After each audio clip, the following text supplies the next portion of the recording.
Some of you may have heard of the psychological structure, Maslow's hierarchy of needs. And one of the fundamental pieces of that structure is feeling safe.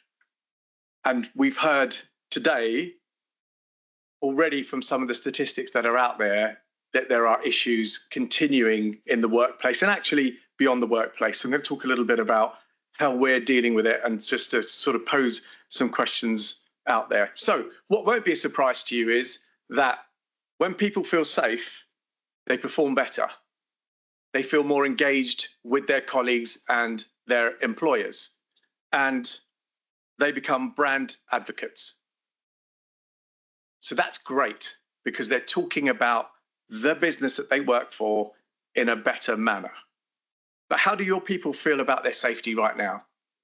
So that's a great question because often, and as we've heard about the lack of reporting that's happening, often people don't know. The question's not asked. They don't feel they have the ability to raise those issues directly. So that's one of the questions. And sadly, from the survey results that have come out, is that the statistics are no longer a surprise. That's really disheartening. So how are your people feeling right now? You talked about the horrific incident that happened a couple of days ago in Huntington. And a colleague and I were talking about this yesterday, and there was obviously there's a number of radio shows that have been happening around this, but some of the statistics that I wrote down that were shocking of the incidents that were reported on the railway lines, 40% of those were attacks with a weapon. 37% of those involved some form of sexual harassment. Now that's just people traveling. So I'm outside of the workplace now, and you could be going back home today, coming to the office, coming to an event. And those are the things that people are having to deal with, right? So this is a real quote from a survey that we did. The office just feels scary after 5 p.m. I mean, I feel that I'm in a privileged position because I lead a business. And that would, honestly, I'd hate for one of my employees to say and feel that. But there's a lot of what ifs around that anxiety that creates, right? What if something goes wrong and there's no one to help me? How do I get help? What if I'm threatened? Where do I go? What if I make the wrong decision? That's a lot to do with why people don't report incidents. And it can undermine people's confidence, increase their anxiety, and then it's the issue around their mental well-being and erode productivity. So, a few more statistics for you. And these are fascinating, right? So it says 1 in 5 workers are less productive when they're feeling an issue at work. But actually the economy loses £140 billion a year to productivity losses. And this is one of the contributors and key components to that. Cost of replacing, and I talk about this a lot. I talk a lot about it to the leaders in my business about talent retention and talent recruitment. It's so important because the cost of replacement goes beyond the monetary piece. It's the impact that it has across your business to teams and individuals. But actually the monetary cost is, they say on average, it costs £25,000 a year to replace a person. Can you imagine the recruitment costs, the productivity costs, the time to competency? All of those things add up as well. So these are far-reaching issues that we're seeing. And another survey statistic that said that when people are looking for new roles, 88% of them will consider brand equity. So what does the company stand for? What does it say about their values? What does it say about their people? And not enough, I don't believe, businesses talk about safety. I think it's a fundamental responsibility of leaders to provide that. And so what can you do today to make a difference?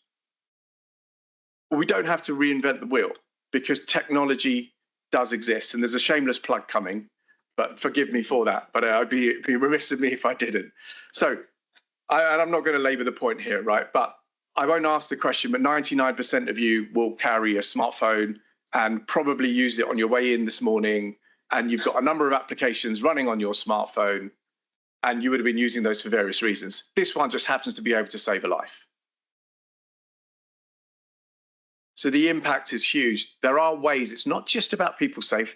There are others. But what I'm saying to you is technology is readily available. And I'm just going to go on to a little small case study that we've done with Tesco's. Now, Tesco's, really interesting. They came to us, obviously, the largest private sector employer in the UK, 300,000 plus employees. And they were concerned about their staff. And there's clearly, you can just open a news web page or a newspaper and you'll read about incidents in retail, frontline workers really suffering. But actually they wanted to go further and they said, we want to offer this to all employees. We're concerned about their well-being when they're traveling to and from work, what they're doing at the weekends. So they partnered with us to provide a service called Travel Safe. And it's open to every single one of their employees as an employee perk. So it's free of charge. Tesco's are paying for it. And that was such a great initiative. And the feedback that they've had and the take up that we're seeing has been incredible. And we're doing surveys with them live to show whether the impact that that's having for their staff. So that's just a small idea of how a large brand name that we all recognize is doing something about this to protect their own brand equity, but also more importantly, their employees. So there's regulatory changes. We've talked about the Workplace Harassment Act. There's a duty of care gap that there is for workers, for employers as well. So really start leading the change. We're seeing more and more businesses come to us proactively about what can we do? How can you help us? Leverage the technology that's out there because it really does make it straightforward and simple. And it's technology that everyone is used to using. So you will get that adoption, which is really important, rather than launching something and no one uses it and forgets about this wonderful service that exists out there. And use the Worker Protection Act. That's it from me. Hopefully we've caught some time up as well. All right.